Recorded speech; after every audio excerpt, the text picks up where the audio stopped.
Welcome to High Infidelity, the best cheating videos on YouTube. If you enjoy this content, remember to subscribe and turn on notifications. Now let's get into the video. My 23 male, GF, 22 female of 2 years has ceased all forms of physical contact since I told her I'm okay with her.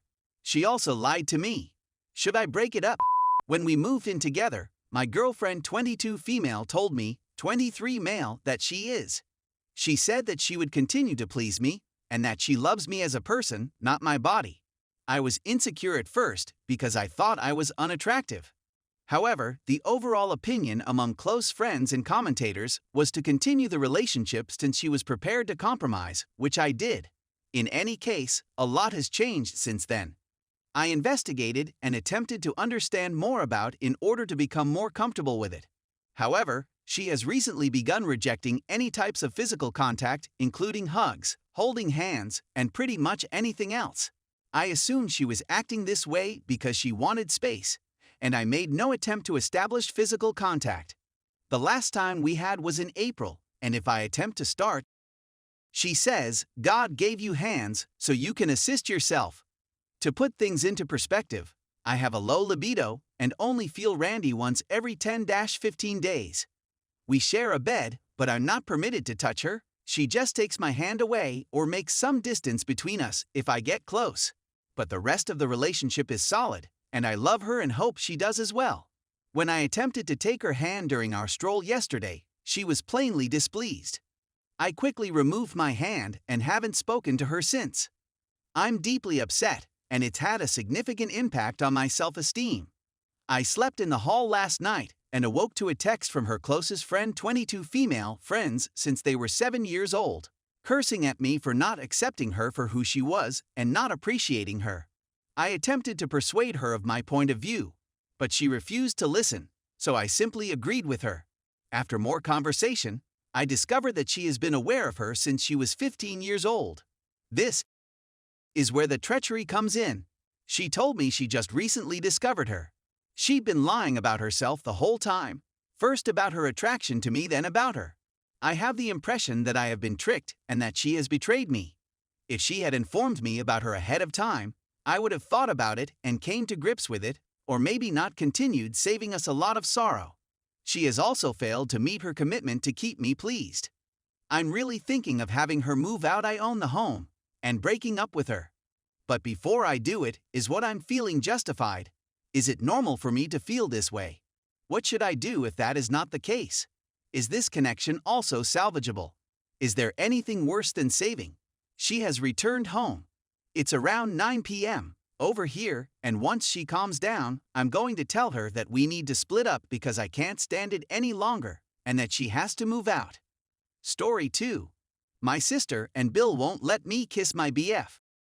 I, 30 female, have consented to carry my sister's, 42 female, kid for her since she is unable to do it herself and does not have the financial means to hire a surrogate. I'm excited to do this, or at least I was. I am now 6 months pregnant, and I just met a great guy with whom I am in the early stages of a relationship.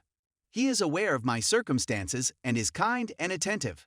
We had certain strict criteria in place before deciding to carry their kid. They told me not to have any interaction with guys. I agreed, and I didn't mind, and I don't mind it now. There was no of any type agreed upon. And as promised, I have not done anything with anybody. I presented my new boyfriend to my sister and Bill a few days ago, and things went swimmingly at first. They asked us to supper last Saturday, and we had a lovely lunch and a great time together, until he had to go.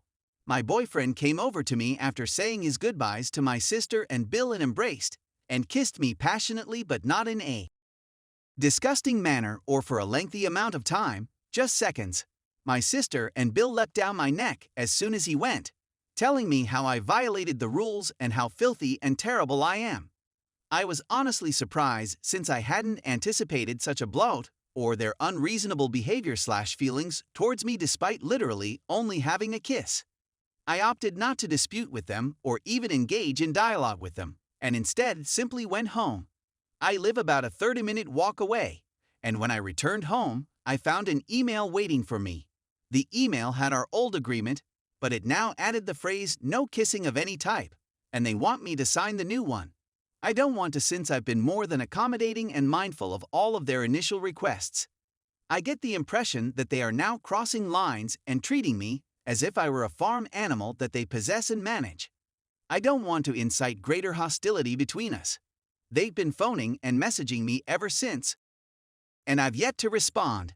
I prefer to respond by email to avoid any misunderstanding and to establish some separation. Any suggestions about what to write would be much appreciated. So, how can I respond to their email without being impolite? Or, more broadly, how do I deal with them? They offered to take me home, but I rejected since I like walking, and it was my only method to exercise comfortably at the time. My sisters and I are the biological parents of the child. This kid is the result of her last and only viable egg. They had tried several times previously, but each time they had failed. So I understood their nervousness and concern when we initially agreed, and I considered and continue to see their first request as reasonable. I wasn't in a relationship at the time, and they were concerned about a STI, which I understood since I was already taking a break from guys at the time. I am doing this fully for free and for no other reason than to assist my sister in having her first and only biological kid. I've chosen to submit this as a reply. Sister and brother-in-law, I'm astonished and disappointed by your response to my boyfriend kissing me, as well as your persistent behavior. I'd want to remind you that I am a person, an adult, and a member of your family. I am honored to carry your kid and to assist you in any way I can, but I demand on being treated like a person, not an incubator. As this is your last try at having a biological kid, I understand both of your concerns and illogical notions. I genuinely sympathize with you and wish you the best for your wonderful family. This is why I promise to perform it fully for free, subject to the limitations that we initially agreed upon and established. I have been nothing short of obedient and respectful in response to all of your requests. I have kept my end of the bargain. I have maintained my commitment and fulfilled my obligations to the baby and to you. Instead of being appreciative, you two have chosen to cease respecting me, to the point where you believe you have the authority to impose any demands on me. Instead of treating me like the nice and kind sister I am, I adore you and the child I am carrying for you. I would never, ever do anything to endanger the baby or interrupt a healthy, successful pregnancy and delivery. As a result, I will not sign the new agreement since I do not agree with it. I do, however, request that you both take a step back and attempt to look at this all calmly. Given your difficulties, I can understand your concerns for the infant. I sincerely sympathize with you, but it doesn't give you the right to treat me in this way. The worry and anxiety you two are inflicting me are much more harmful to the baby than any kisses between my partner and I. Again, I implore you to reconsider your actions, and if you are unable to do so, I will be forced to withdraw from both of you until after the birth of your kid. Lovingly, your sibling. Last edit. I reside in the Marshall Islands, where we have zero COVID-19. Thus their concern wasn't about me or my kid catching it. They are covering all medical costs, as well as any other costs associated with the pregnancy. They just aren't compensating me for my services as a surrogate. The cost of a surrogate in this country may range from $50,000 and $120,000, and it's not uncommon to spend much more. Update. My sister, on the other hand, wanted to come over today to discuss things before our meeting. After a lengthy conversation, she apologized to me and said that her husband had gotten into her brain because he felt that if he was kissing a lady like that, they would undoubtedly do more or plan to do more. My brother-in-law essentially convinced my sister that I would have with my boyfriend because, quote, no guy can go that long without, and why would a man willingly select a pregnant woman, much alone one who wouldn't have with him? So, of course, she had with him.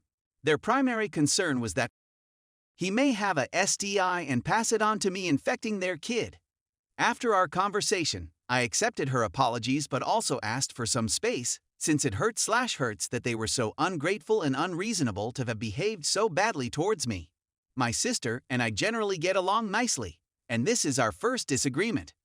Normally, she is my rock, and this was their first time crossing the line, but I think worry and fear can make people behave insanely. To explain, my sister and Bill approached me since I had previously been a surrogate and had had 2 children of my own. My first surrogacy resulted in the birth of 2 healthy children for a Chinese couple who paid me generously for the pregnancy and my milk. I had never wanted to have another kid after my surrogacy, but I had seen my sister and Bill struggle for many years and with several unsuccessful efforts. They had previously spent at least $500,000 on one unsuccessful surrogacy, multiple failed IVF efforts and fertility specialists when they approached me for assistance. They just couldn't afford another attempt. This is why I promised to pay for all medical fees and other bills related to the pregnancy, clothes, rent, bills, food, pregnancy aftercare, but not for my real time. Our surrogacy contract is legally binding and enforced if I violate our agreed-upon provisions by paying a fine.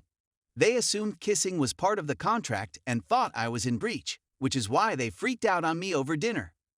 Our contract is 120 pages long, and I think they neglected to mention that kissing is not covered. The no restriction was introduced since I was practicing celibacy at the time, and I had no problem with it and still don't. I also practiced celibacy throughout my previous surrogacy since the Chinese couple I was carrying for asked for it and were ready to pay more for it, including additional compensation for frequent STI testing and extra cash for every day I followed their pre-approved dietary plan.